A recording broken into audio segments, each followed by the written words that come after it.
My name is Alan, and this is my colleague Robin from the strangely named Purple Monster. Said that this talk is all about emotions and why we and how we might use emotions in business. And of course, as we start this day, I'm looking out at the audience here.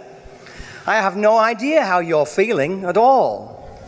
But I'd like to think that what I want you to be is, let's think, feeling, well, I'd like you to be just feeling good. Birds flying high, you know how I feel. Sun in the sky, you know how I feel. Dreams drifting on by, you know how I feel. It's a new dawn, it's a new day, it's a new life for me. And I'm feeling good.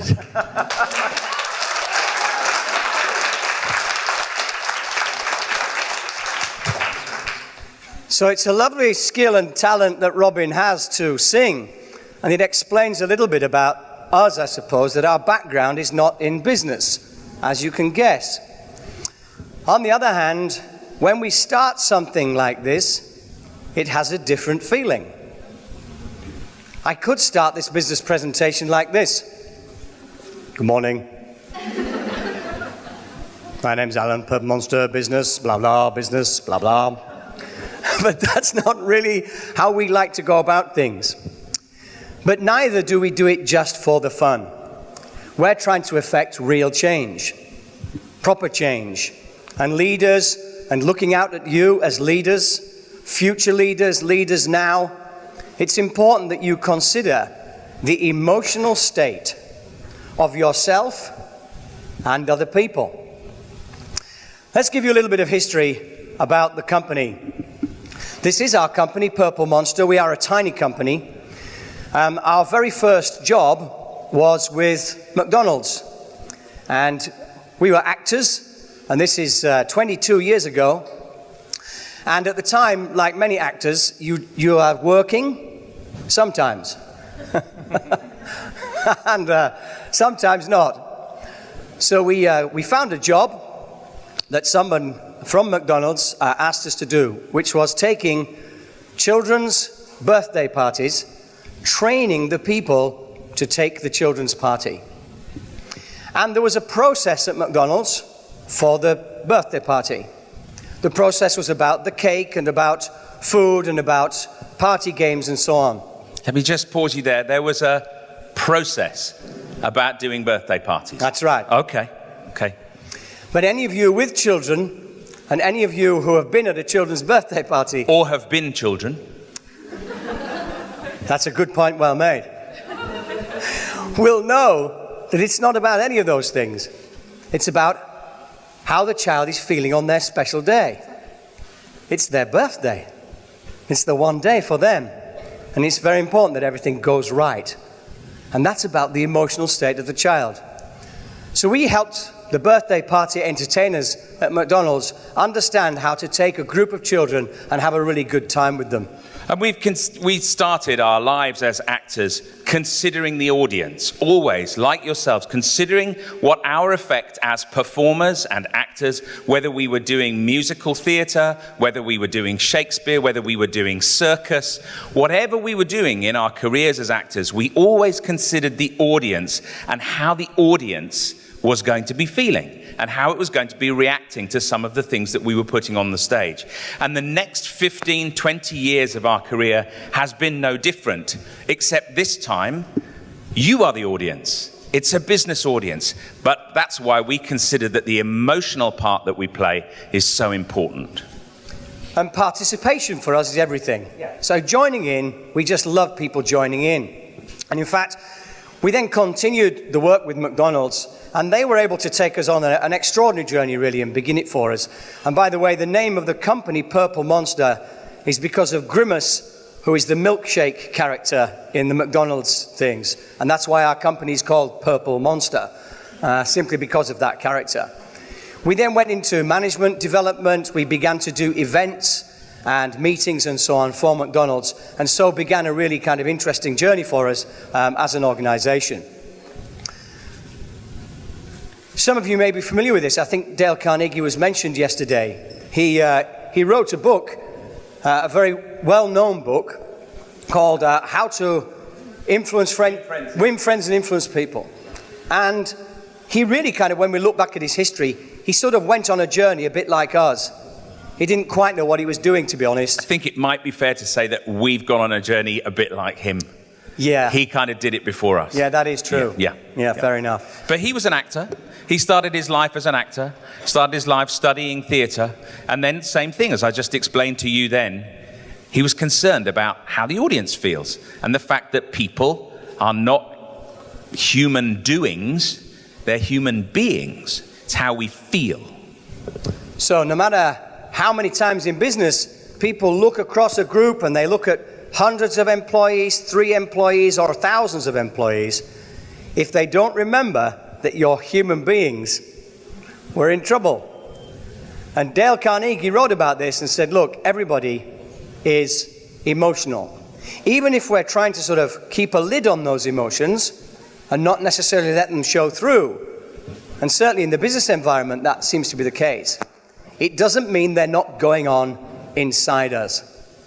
Those emotions are always with us, and we have to understand and acknowledge it.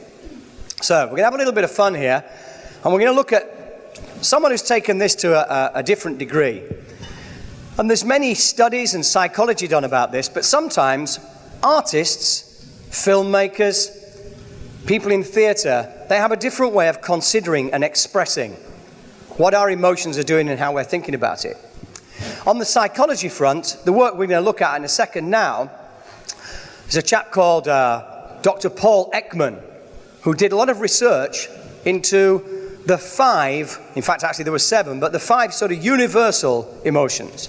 So wherever you go in the world, you pretty much can understand that these emotions are at play. Between us now, we're going to try and remember what they are.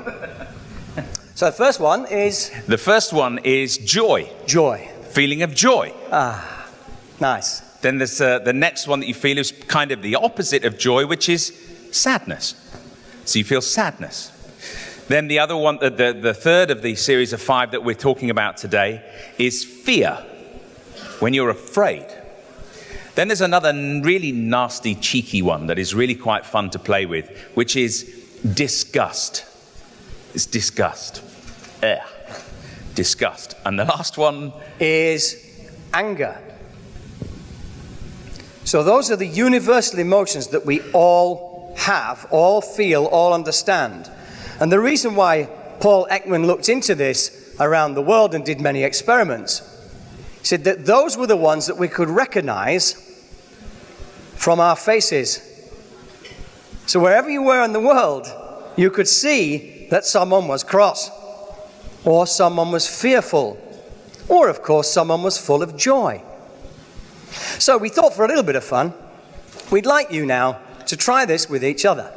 So we're going to put it to the test. Do you remember Alan said that we're all about people participating, joining in, being a part of it? Excellent. It's your turn to be a part of it right now. So here's what we'd like to do. We shall show you what the exercise is. It's very simple. Yeah. And then you're going to find a partner and you're going to do it. This person just gives this person one of those 5 emotions. And they have to show it. They don't have to say anything. They just have to show it on their face. It's really fun. Watch. Fear. There it is. It's as simple as that. Joy. Ah. Strangely similar in Robin's case. Well, maybe that's true. Maybe fear and joy are quite close. Who knows? And if you think about it from a business perspective, those emotions are also, if they're at the core of a business, what difference will they make with a business? Mondelez, that we're talking, Mondelez International, when Oksana was talking about it, began their new business 5 years ago with a dream, they called it a dream, to create moments of joy. That was their dream. That was it. If you have a company that's driven by fear, that's a whole different thing altogether. And very, very, very difficult to deal with. Okay. Jump up, find a partner. Everybody Yes. stand up. Put your things down. Find a new partner. Find somebody to... And get yourself into trouble with the 5 universal emotions. Yes, if you haven't met them Very before. easy to do. It's all up to you. You have 30 seconds in your own time. Choose an emotion, you decide. You decide. Yep, go ahead. Say joy. Good, very good. Very good. Very good. Good, good, good. Go on. Very nice. Good. Good, good.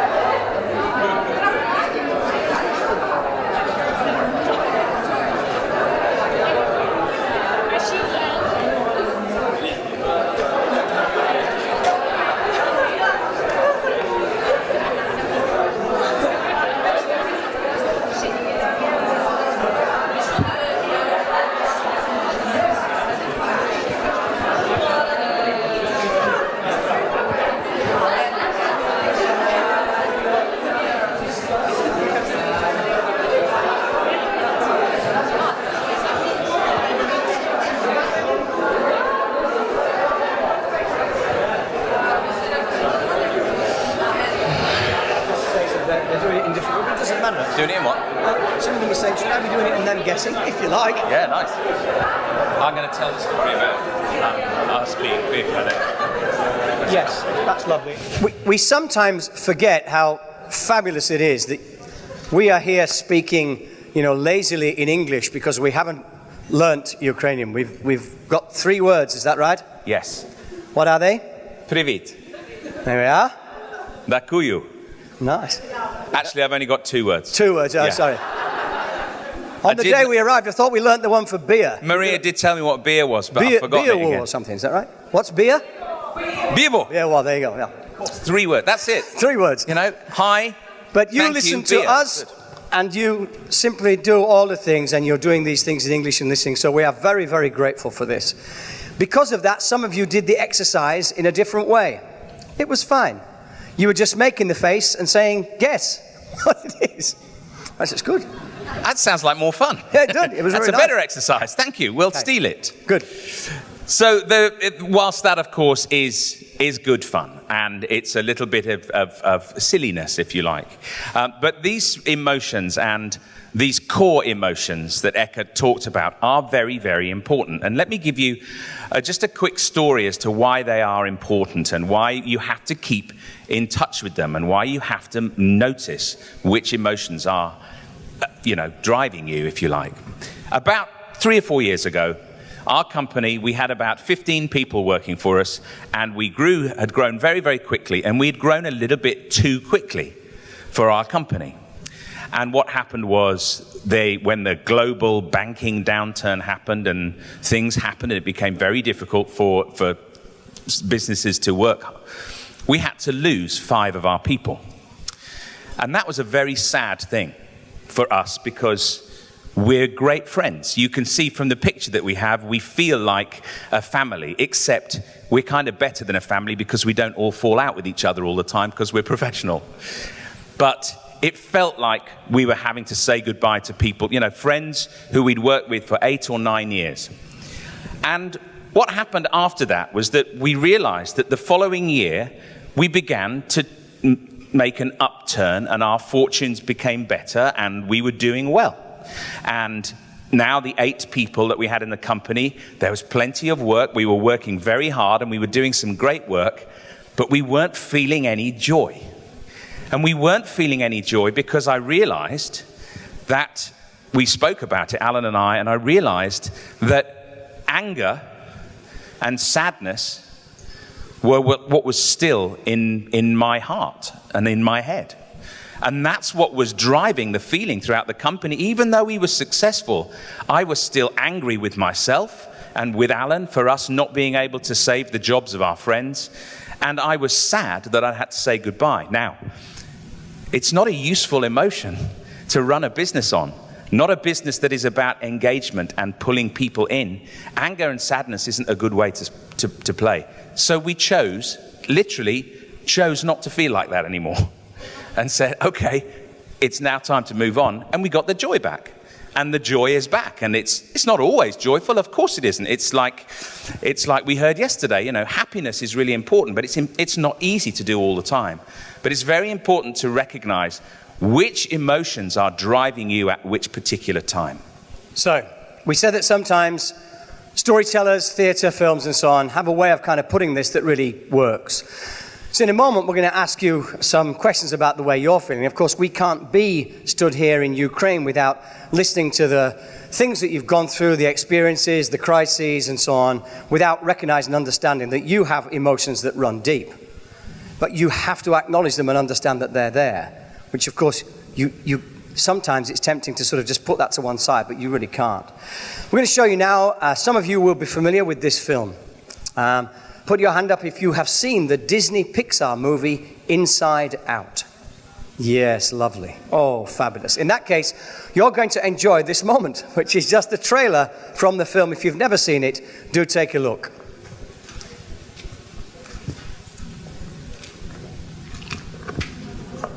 Ну, як пройшов перший день школи? Та звичайний день, наче нічого. Іноді так хотілося б побачити, що відбувається у людини в голові. А ви відчули ці нотки? Відчули. Щось не так. Розвідаємо, що сталося. Та знадобиться допомога. Дай знак чоловіку.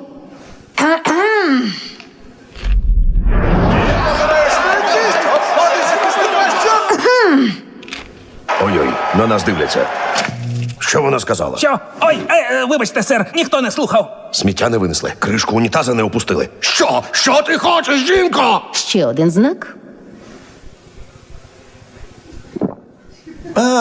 Ну, Райлі, як там у школі? Кошмар. На оце ми приміняли того бразильського пілота.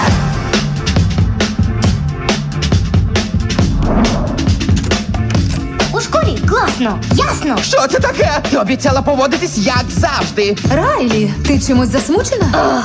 Сер, дочка закотила очі. Ясно. Показати, хто головний. Не хочеться грюкати кулаком.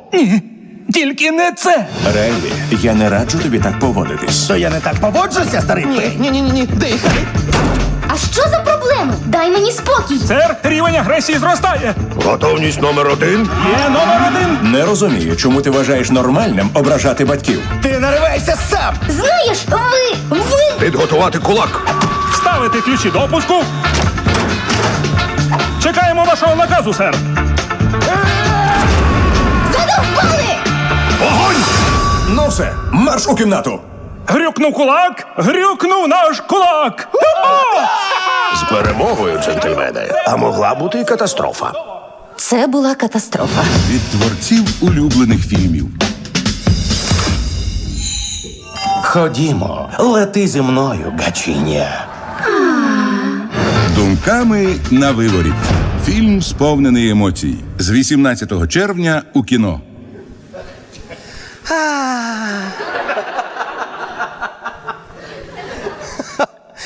It is a most extraordinary film, and they spend a long, long time putting it together, and a lot of psychology time.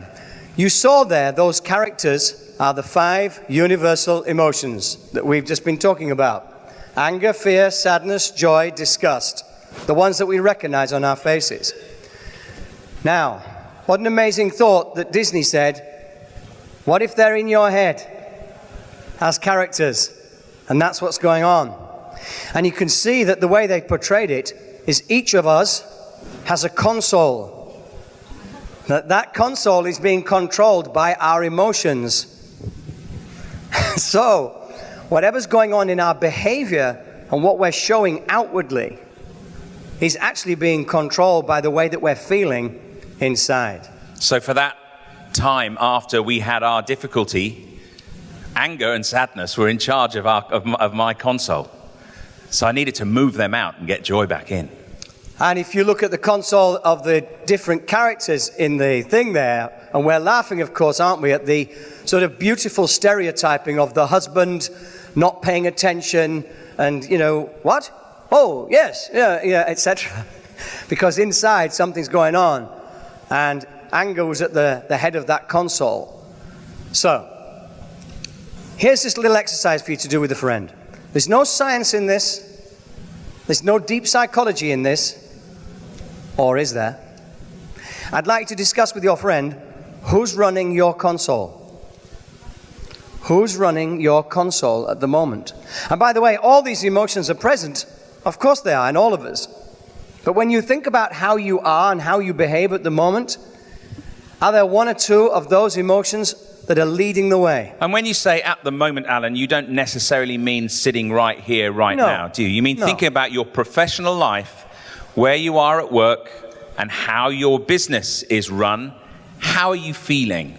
Who is running your console at work? And I urge you to be open with your colleagues here and share. So in that spirit, I will share with you. My background as a performer began as a clown, you know, red nose and all that stuff. And I worked with a partner, in a double act, and he was a beautiful mime and clown as well. And he died last week. And sadness is very, very much in my console at the moment. I can bring joy to it as well, but I have to work a bit harder at the moment because that's quite sad. And I can feel that sadness flooding through me as I share that with you now. I can feel it all the time. Just have a little word with each other and just describe who's in charge of your console, and also, of course, a little bit about why. Just take 5 minutes to do that now. Thank you.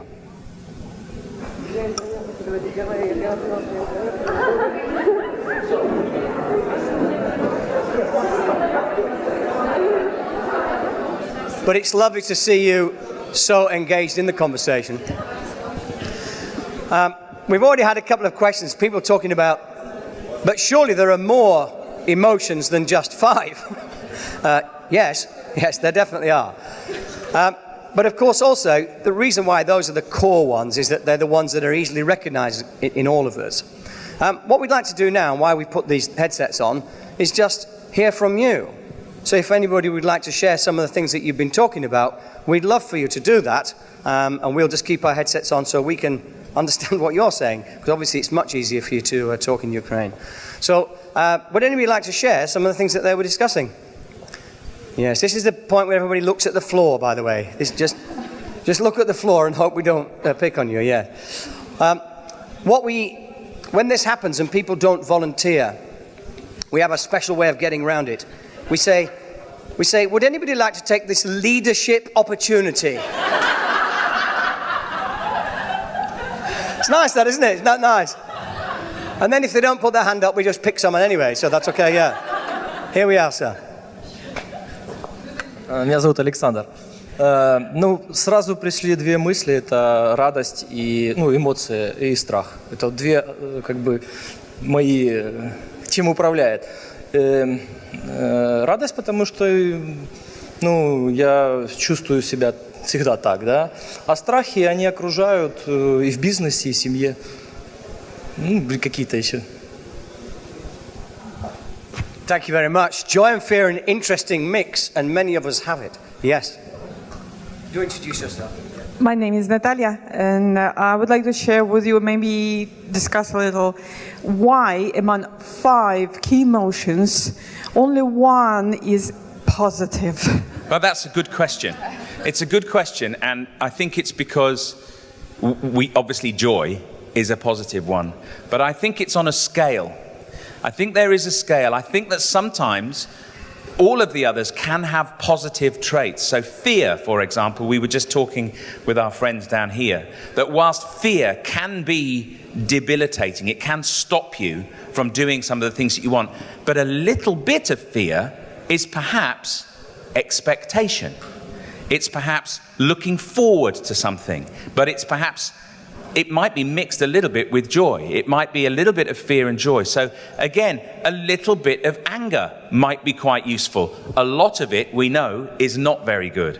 So I think whilst... We call that passion. Yeah. A little bit of anger. Yeah, it's true. Yeah, it's a great point, though. It's a really, really great point worth making. And all of these things, and it's why when I said, we had to move anger and fear out and move joy back in, also, it wouldn't have been right for us to be, at a number 10, joy. Our friends have gone. No. But a number 6 was okay. That's why we don't like it when they don't match. Yeah. If they don't match, if a chief executive or a leader gets up And everyone in the room knows things are bad. Yeah. And struggling and a real worry and a real problem. And they come out and go, so, hey, we're doing great, aren't we? We sit in the audience going, what? What on earth is he talking about? What is she going on about? What's happening here? It's a mismatch. We haven't acknowledged what's going on. One more. Anyone else decide who was running their console? Yes, well done. Good morning. Hello. Привет. Okay. How do you manage the situation when person comes to you, for example, with the anger, and naturally you react the same, even if you was happy, yeah, and if you was in a very positive mood, you still feel that anger and you give back the same emotions. Yes. Wow. How do you manage it? Yeah. Yeah, it's a. I don't know. Oh, sorry. It's a great point, and you know what? I think you. I think yeah, fear. Thanks, Alan. I think what it is that I think we have to consciously stop ourselves from responding in an angry way. We have to, and that's why it's so important to recognize and talk about these emotions, because you know that the anger that's coming back at you is maybe understandable sometimes. Some people are coming back and they're angry at you, but maybe you have to consciously say, anger back is not going to be useful. That's why this point and recognizing emotions is so important. And for us, as actors and artists, and like our friends who were on the panel yesterday, as artists, we have been used to playing with those emotions, but in a playing with them, which is why it's very interesting in the world of business that we don't have the time to play, so those emotions are real, and they play out in a real way. So we're in becoming conscious of anger, sadness, joy, fear, all of those things, we consciously have to say, I am not going to respond with anger unless that's the choice you decide to make. So let's move it along and look at it in a business context and why we think it's useful. And actually in response to that question too, one of the things I would say as leaders, a really kind of useful thing, I guess, is just don't leap in. Just wait for a moment. Just pause. Whatever you're running into. Whether it's anger, sadness, joy, whatever. You don't need to respond immediately. You can just take a moment. These are some of the ways in which we use this work. This is an example here with one of our clients. And as Oksana says, we work with global clients all around the world. Often people will come to us when they're in trouble or in difficulty, and they really kind of can't unlock and get past where they are. This particular group is from a big utility organization in the UK, National Grid. They operate there and they operate in the US. And they were basically, as a team, as a big team, they were doing a huge transformation project.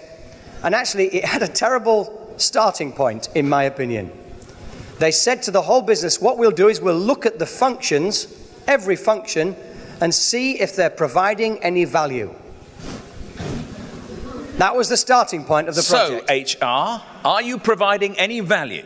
How do you feel? Yeah, how are you feeling at the moment?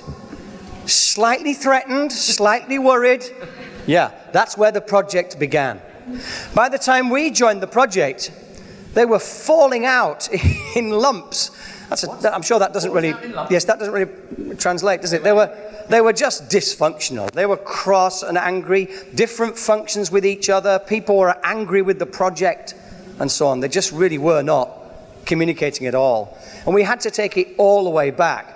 And this exercise here that we run literally kind of puts people in a space, looks at the conversations that they're having, and considers the emotions between them and why they're there.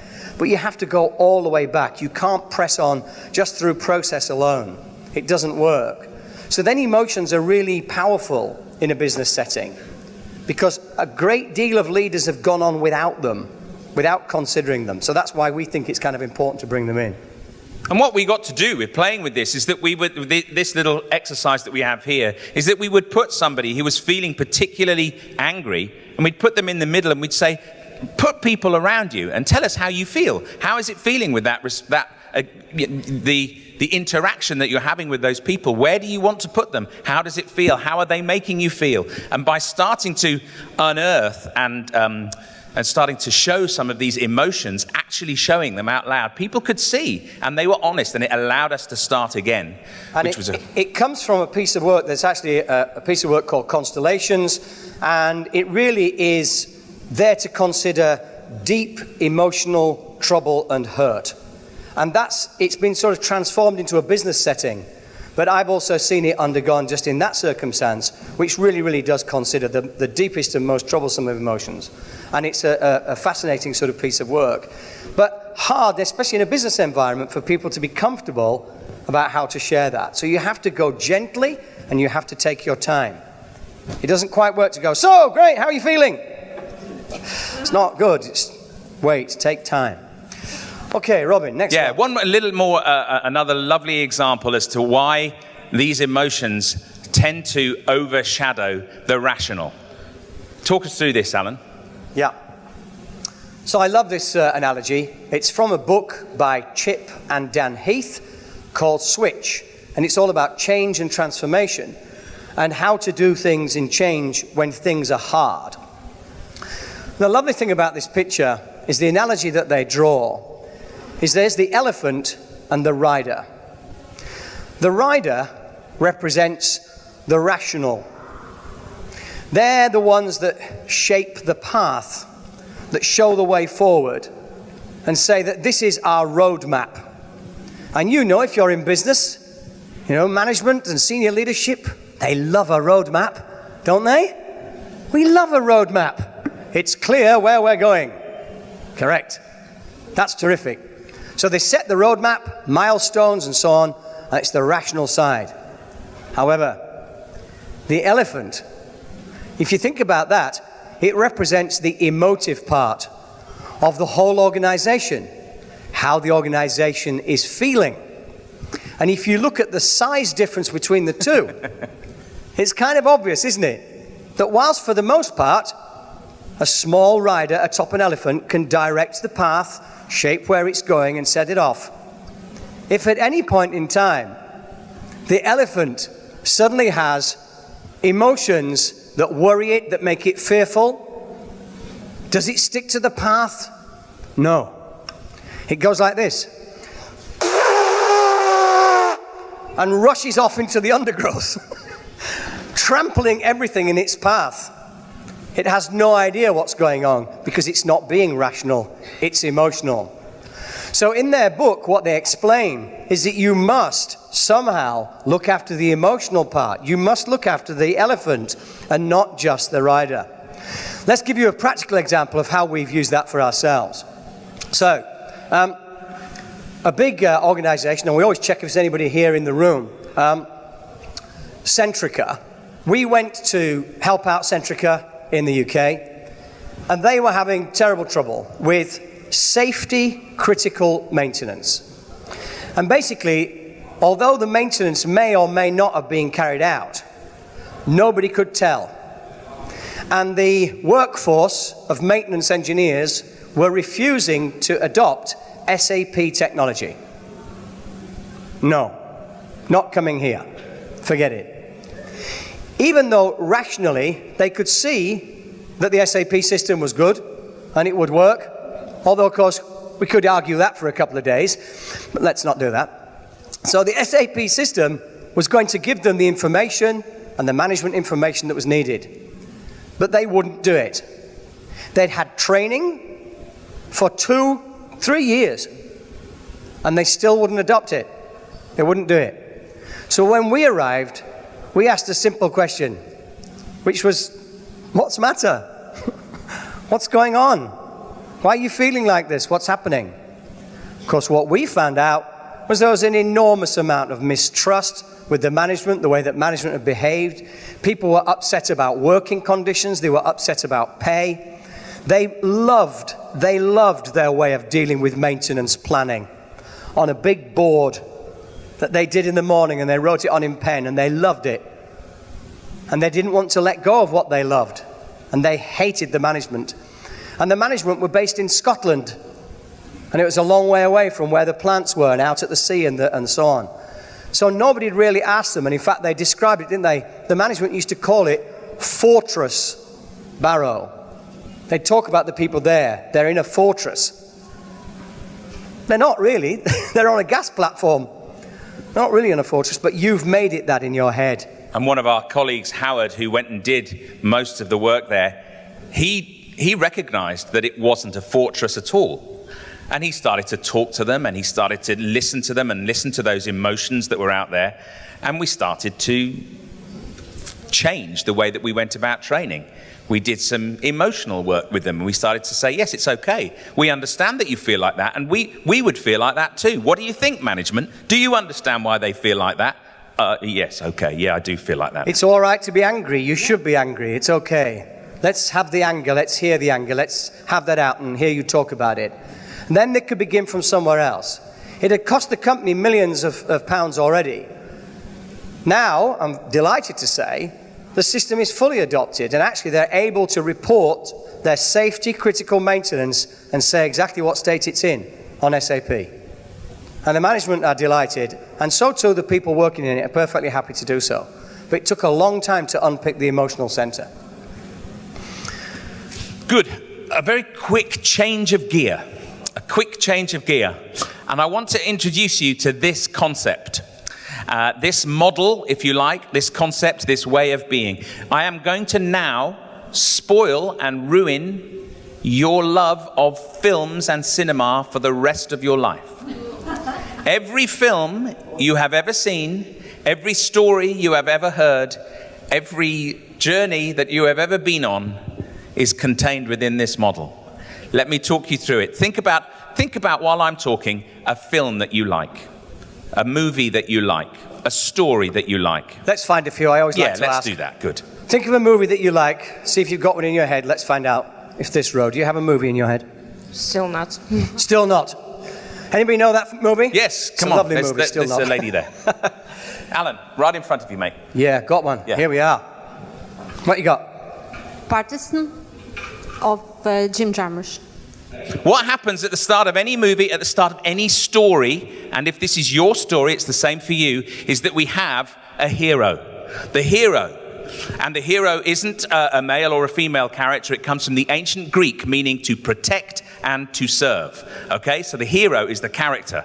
And the character starts in the ordinary world where their journey is about to begin. And then what happens is they receive a call to adventure. They receive a call to adventure. And what happens when you receive a call to adventure is that you either get pushed over or you step over a threshold and you're now on a journey.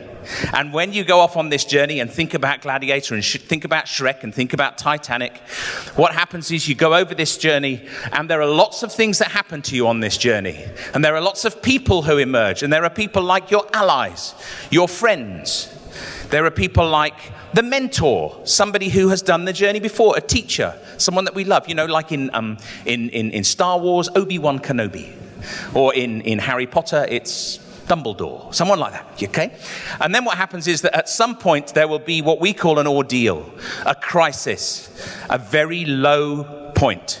In any journey that you go on, remember, this isn't just about movies, this is also about your lives, and your business lives as well as your personal lives. There's a very low point. If you're lucky, you will get over that low point, and it's not just about luck, it's how you behave. How you behave on the journey. If you behave well, you will get over that ordeal because your friends will be there to help you. Your mentor will be there to guide you through.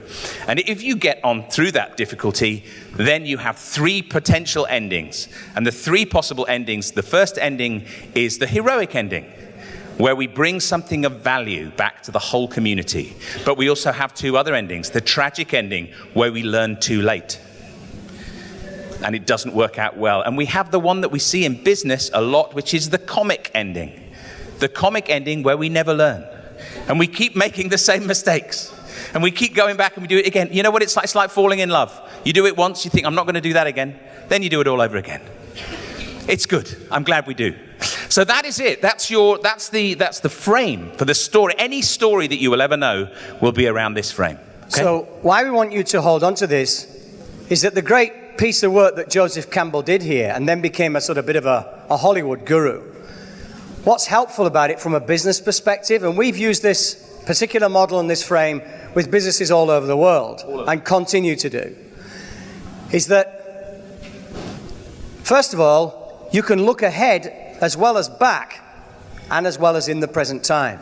So if you look at the model, Campbell guaranteed that these things are going to happen. Not maybe, not possibly, they do, and they will. Now, knowing that and understanding that can be very, very helpful for you wherever you are on your journey. And if you consider, so sometimes you're in places that are great, so the threshold, crossing the threshold from one world to another world can be a moment of great excitement.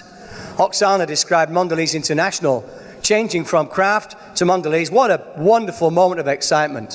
Fantastic, extraordinary. But along the road of trials, that's a whole different thing. We know we're going to be tested and all these things are going to happen. Let's give you some examples, because Robin said it's about the way we behave. So if you look back at stories that you've been part of, look back at organizations you've been part of, this is all there. Look at your life, look at the things that you've done, it's all there. 2 examples from our world. We worked for 10 years with BP and continue to do. And thinking about behavior of leadership.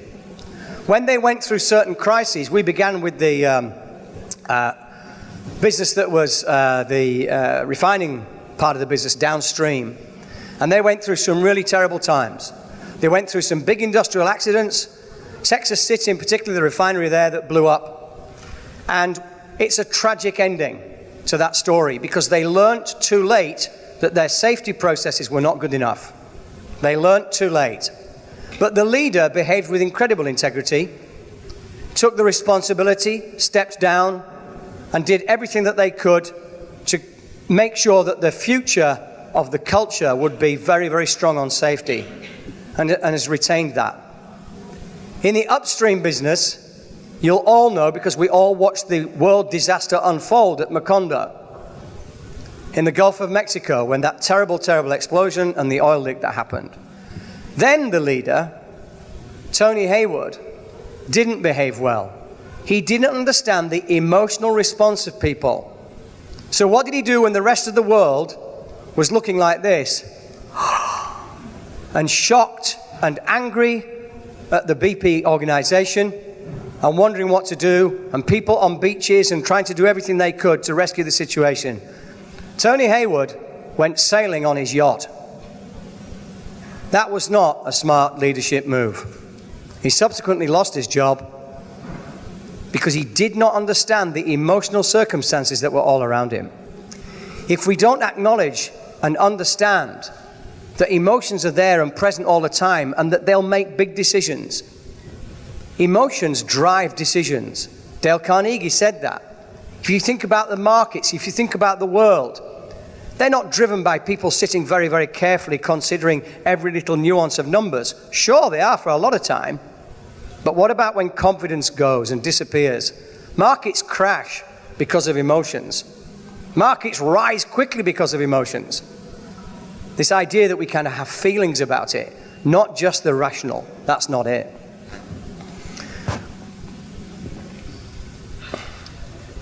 I'm not going to spend too much time in this, but this is just for you to think about. I'm going to sort of leave you with this thought, really. According to a chap called Christopher Booker, he said that basically there are only 7 different plots, 7 different types of story in the world. That's it. Every story you can think of will sort of be on here somewhere. And 2 that are not on there, Robin just mentioned. 1, tragedy. So tragedy is a form of story. And comedy, when we don't learn and we keep repeating. But these other ones are much more about the journey type stories. And as business leaders, and as people who are setting out on journeys all the time, in business adventures, it's good to know what story you're in. It's good to know what story you're trying to tell. And we help organizations craft their narrative because we want to draw people in with stories. We use stories all the time. And all of us, from a very young age, get told stories. We always like when we go to different countries to find out sort of what the classic fairy tales and the children's stories are that are told here. Just have a little think about that for a second. Your favorite fairy tale or children's story, and I might come and ask you for one or two of them in a moment. But these, according to Booker, are the only ones you can be telling. Overcoming the monster. And if you translate this to business environments, you think about competition, tackling other people, people that are trying to do your organization down. It's a monster. Sometimes the market itself is a monster that you're trying to defeat. It's something about, there it is, set it up, tell everybody about it, this is what we're going to go after and get done. So overcoming the monster. The quest, that's absolutely classic. What are we trying to get done? We have a golden fleece. We have something that we're heading for. This is it. Does everybody know that? Does everyone understand that? Can we all get attached to it and believe in it? If you describe it to me emotionally, then possibly we can. If you just tell me it's about numbers, I go, yeah, kind of get it, but not really. What are we doing? We're going for a bigger number. Yeah. Whereas really, we're talking yesterday, leaders that can say, here are our results, our targets and goals, the results we want, but they also build great relationships. That's what we really want. We want people that understand how we're motivated, and we're motivated by catching on to emotions. Think about the lovely marketing presentations we saw yesterday when those lovely commercials were getting us emotionally. Rags to riches, that's pretty much every business in some way, shape and form, but there's something about it. It doesn't have to be about money. It can be about new ideas, new things, new ways of social enterprise that we're trying to change the world. I think all of you here in this room are trying to change your world, and you're it. I'm looking out at you with sort of, my long lines under my face and knowing that you're going to change the world, not likely me. So I want you to do it with passion and commitment and understand that you have to get people's emotions involved. And the voyage and return, this one at the bottom here is probably the one that people talk about most. Rebirth, it's transformation, it's business transformation. And literally rebirth, we reinvent ourselves. We change the game entirely.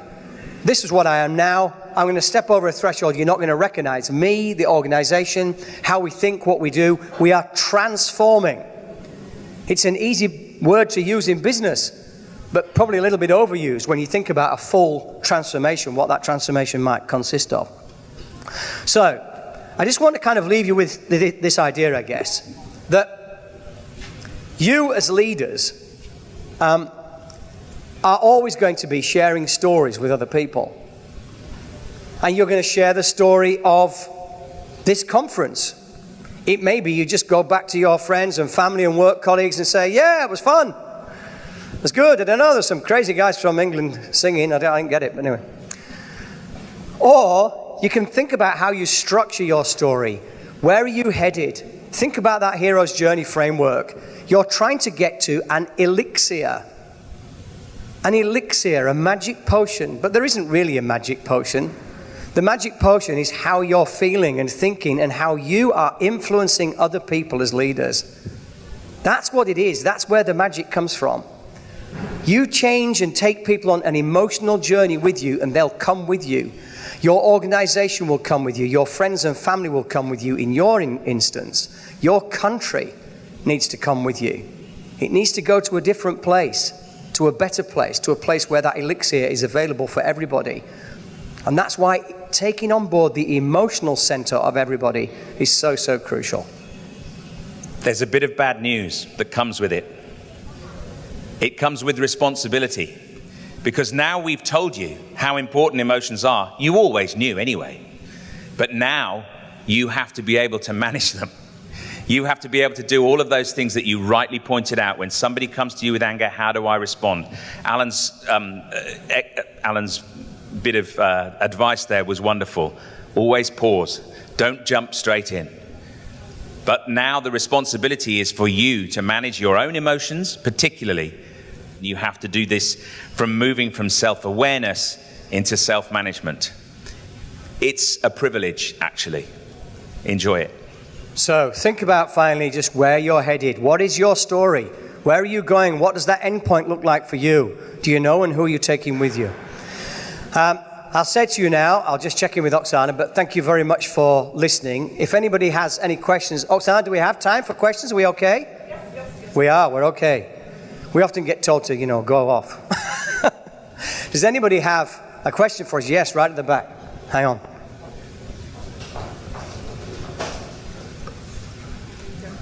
So thank you very much for this storytelling, and we've all understood that really it's very important to control our emotions, but how to do that?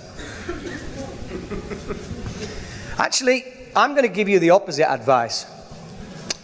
We often talk in business about having difficult conversations.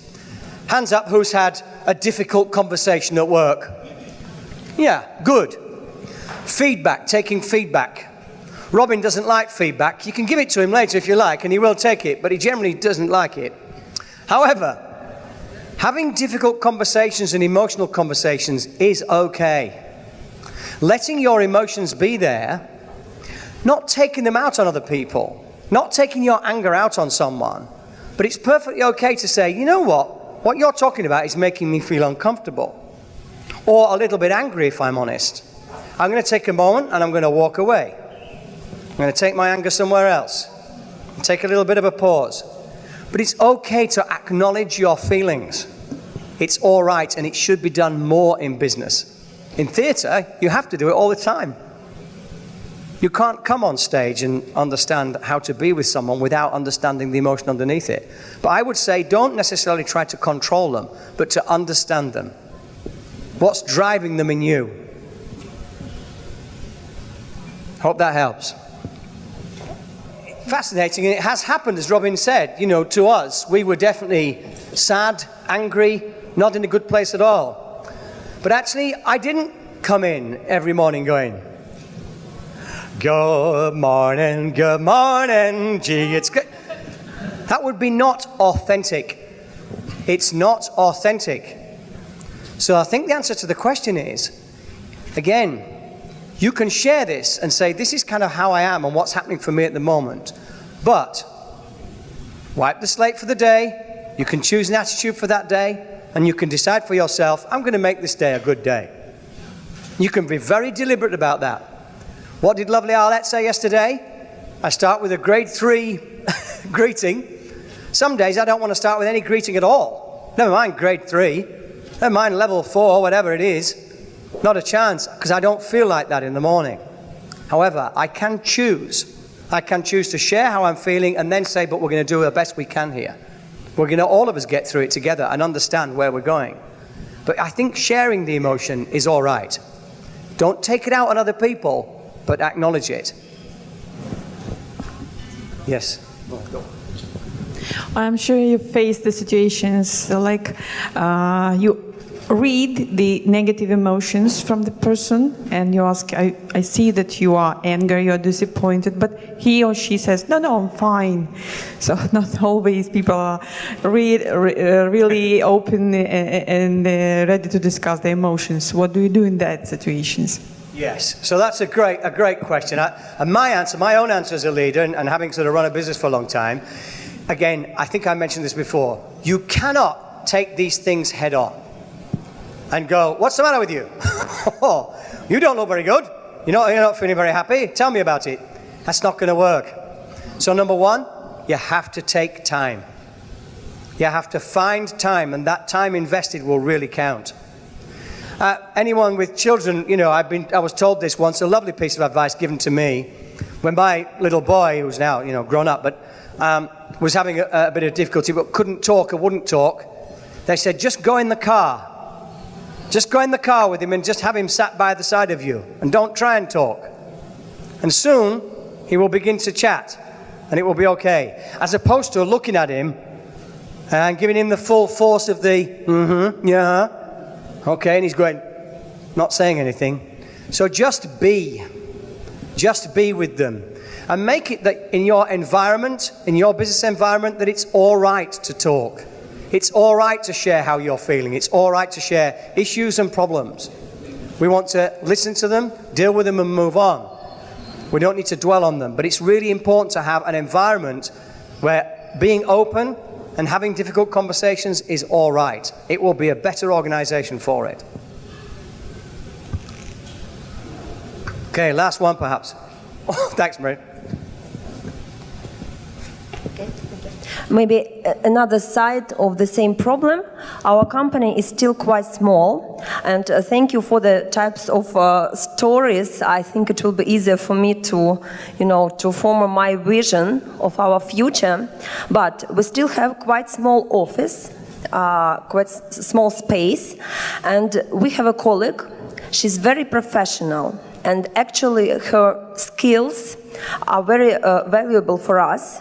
And I think that we can't manage some projects without her at the moment, but she is a permanent source of negative emotions. And I can deploy her, and I can't let her, influence all other colleagues who are very inspired, very positive. They try to make this one person, to be more maybe positive and more convenient, to make her behavior more convenient for other people, but they can't.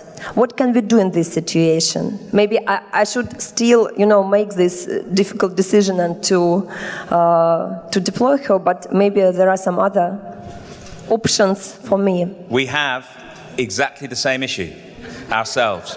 We really do. We have exactly the same issue. We have a very, very capable and intelligent and brilliant young woman who works with us. And for the last 6 months, she has been exactly like your colleague, being very negative. In the end, the only thing that we could do was continue to talk to her. And in the end, we would say to her, your performance is magnificent. The way that you work is wonderful.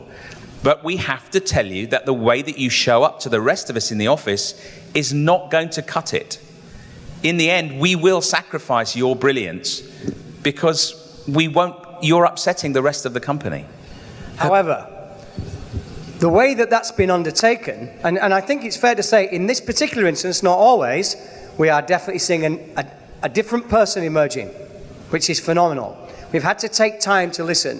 What we have done, and there are many of the things out there, we've used carefully thought through feedback models and been prepared to share that in a different way. So feedback models like the Shire model, so what I see, what I hear, what impact it has, and now what my reasonable expectations be of your change. But being open, and actually I'll share the conversation I had with the young woman, Vicky she's called, so she said, well, I've got feedback for you. Well, that's good. That's terrific. Because now we start to have a dialogue. A real, proper dialogue. And we can say, what's actually troubling you? What is it? Some things may be work, some things may not be work. But if you can have an open, honest conversation, that's great.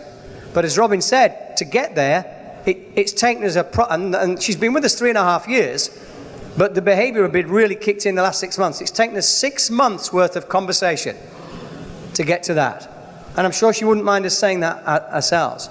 And her feedback to us was, and again coming up yesterday about praise and recognition, you never tell me I'm doing a good job. Fair enough. We obviously haven't done it enough because her work is fantastic. It's excellent. So we've got to be prepared as leaders to take that feedback as well. We take that on board and we work it out. If you've got dialogue, then, I guess the final point of all this, if we could leave you with one idea, what these emotions in business is about, it's one thing. It's just making connections. Just make really great connections with people. And it'll take you a long way. Hope that helps. If anybody wants to talk to us afterwards, of course, then please do come and find us. We're around all day. Thank you all very much. Thank you.